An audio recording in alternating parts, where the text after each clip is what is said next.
सोमवार का दिन शंकर भगवान को समर्पित होता है। आज के दिन भक्त भोलेनाथ को प्रसन्न करने के लिए विशेष पूजा अर्चना करते हैं।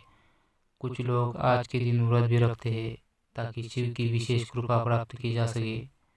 बाबा भोलेनाथ के आशीर्वाद के लिए आप भी सोमवार का व्रत कर रहे हैं तो शिव व्रत कथा को पढ़कर या सुनकर ही उपवास को पूर्ण करें। नारद पुराण के अनुसार सोमवार व्रत में व्यक्ति को प्रातः स्नान करके शिव जी को जल और बेल पत्र चढ़ाना चाहिए तथा शिव गौरी की पूजा करनी चाहिए। शिव पूजन के लिए सोमवार व्रत कथा सुननी चाहिए। इसके बाद केवल एक समय ही भोजन करना चाहिए। साधारण रूप से सोमवार का व्रत दिन की तीसरी तक होता है, मतलब शाम तक रखा जाता है।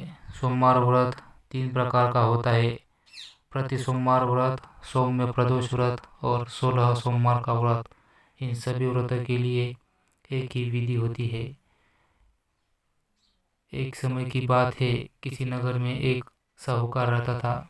उसके घर में धन की कोई कमी नहीं थी, लेकिन उसकी कोई संतान नहीं थी। इस कारण वह बहुत दुखी था।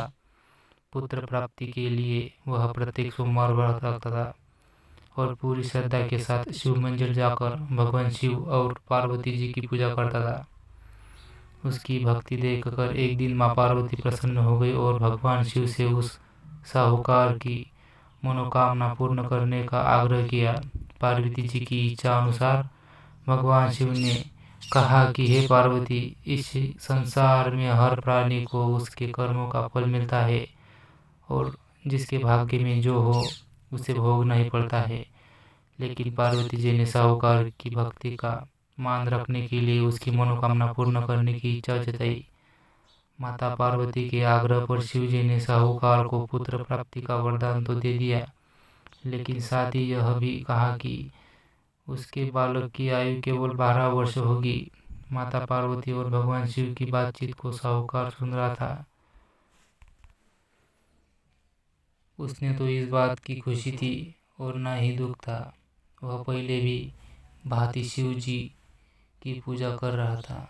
कुछ समय के बाद साहूकार के घर एक पुत्र का जन्म हुआ। जब वह बालक 11 वर्ष का हुआ तो उसे पढ़ने के लिए काशी भेज दिया गया। साहूकार ने पुत्र मामा को बुलाकर उसे बहुत सारा धन दिया और कहा कि तुम इस बालक को काशी विद्या प्राप्ति के लिए जाओ और मार्ग में यज्ञ करना। जहाँ भी यज्ञ कराओ वहाँ ब्राह्मणों को भोजन कराते और दक्षिणा देते हुए जाना। दोनों मामा भांजे इस तरह यज्ञ कराते रहे और ब्राह्मणों को दान दक्षिणा देते काशी की ओर चल पड़े। रात में एक नगर पड़ा जहाँ नगर के राजा की कन्या का विवाह था, लेकिन जिस राजकुमार से उसका विवाह होने वाला था वह एक आग से काना था। राजकुमार के पिता ने अपने पुत्र के कानों में होने की बात बताई और छुपाने के लिए एक चाल सोची। साहूकार के पुत्र को देखकर उसके मन में एक विचार आया कि उसने सोचा, क्यों न इस लड़के को ही दूल्हा बनाकर राजकुमारी से विवाह करा दूं। विवाह के बाद उसको धन देकर विदा कर दूंगा और राजकुमारी को अपने नगर में ले जाऊंगा। लड़के को दूल्हे के वस्त्र पहनाकर राजकुमारी से विवाह कर दिया, लेकिन साहूकार का पुत्र ईमानदार था। उसे यह बात न्यायसंगत रहने लगी। उसने अवसर पाकर राजकुमारी की चुन्नी के लिए पल्ले पर लिखा कि तुम्हारा विवाह तो मेरे साथ हुआ है, लेकिन जिस राजकुमार के संग तुम भेजी जा रही हो वह एक आग से काना है। मैं तो काशी पढ़ने जा रहा हूँ। जब राजकुमार ने चुन्नी पर लिखी बातें पढ़ी तो उसने अपने माता पिता को यह बात बताई। राजा ने अपनी पुत्री को विदा नहीं किया, जिससे भारत वापस चली गई। दूसरी ओर साहूकार का लड़का और उसका मामा काशी पहुंचे और वहां जाकर उन्होंने यज्ञ किया। जिस दिन लड़की की आयु 12 वर्ष साल हुई थी उस दिन यज्ञ रखा गया था। लड़के ने अपने मामा से कहा कि मेरी तबीयत कुछ ठीक नहीं है मामा। मामा ने कहा कि तुम अंदर जाकर सो जाओ। शिवजी के वरदान अनुसार कुछ ही देर में उस बालक के प्राण निकल गए। मृत भांजे को देख उसके मामा ने विलाप शुरू किया। संयोगवश उसी समय शिव जी और माता पार्वती उधर से जा रहे थे। पार्वती ने भगवान से कहा कि स्वामी, मुझे इस लड़के पर रोने के स्वर सहन नहीं हो रहे हैं, आप इस व्यक्ति के कष्ट को अवश्य दूर करें। जब शिव जी मृत बालक के समीप गए तो यह बोले कि यह उसी साहूकार का पुत्र है जिसे मैंने 12 वर्ष की आयु का वरदान दिया था। अब इसकी आयु पूरी हो चुकी है, लेकिन मातृभाव के विभोर माता पार्वती ने कहा कि हे महादेव, आप इस बालक को और आयु देने की कृपा करें, अन्यथा इसके वियोग में इसके माता पिता तड़प तड़प कर मर जाएंगे। माता पार्वती के आग्रह पर भगवान शिव ने उस लड़के को जीवित होने का वरदान दिया। शिव जी की कृपा से वह लड़का जीवित हो गया। शिक्षा समाप्त करके लड़का मामा के साथ अपने नगर की ओर चला गया।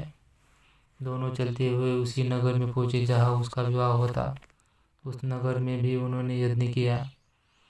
उस लड़के के ससुर ने उसे पहचान लिया और महल में ले जाकर उसकी खातिरदारी की और अपनी पुत्री को विदा किया। इधर साहूकार और उसकी पत्नी भूखे प्यासे रहकर बेटे की प्रतीक्षा कर रहे थे। उन्होंने प्रण कर रखा था कि यदि उन्हें अपने बेटे की मृत्यु का समाचार मिले तो वह भी प्राण त्याग देंगे, परंतु अपने बेटे की जीवित होने का समाचार पाकर वह बेहद प्रसन्न हुए। उसी रात भगवान शिव ने व्यापारी के स्वप्न में आकर कहा कि हे श्रेष्ठी, मैंने तेरे सोमवार के व्रत करने और व्रत कथा सुनने से प्रसन्न होकर तेरे पुत्र को लंबी आयु का प्रदान किया है।